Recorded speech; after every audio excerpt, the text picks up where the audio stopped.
Aménagement de la pénétrante est de Douala. L'ambitieux projet de construction d'une autoroute de 3 voies x2, lancé en 2014.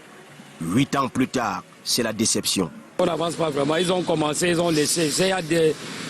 La route est vraiment gâtée. On a cassé les gens, on ne fait rien. Et puis on est là avec les embouteillages.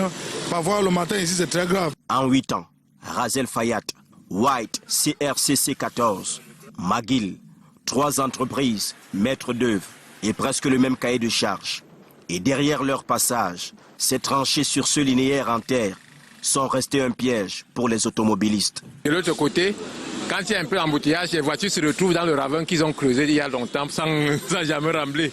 Le long d'un itinéraire de 54 km de chaussée, prévu à 3 sens. Partout, des garages improvisés. Ailleurs, c'est un cimetière pour des épaves. Comme il n'y a pas de place, dès qu'on trouve un endroit où on peut stationner un peu et essayer de dépanner nos voitures, on se bat comme ça.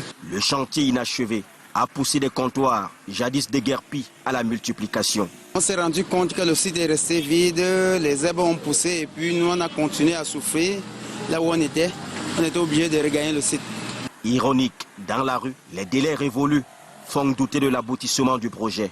Quand il vous dit quitter, et quand vous quittez, vous savez qu'on va réaliser le projet et puis on n'y réalise pas, on abandonne toujours le site. Le 27 avril 2022, le ministre des Travaux publics, Nganou Messi, annonçait pour la phase 2 la reprise des travaux le 15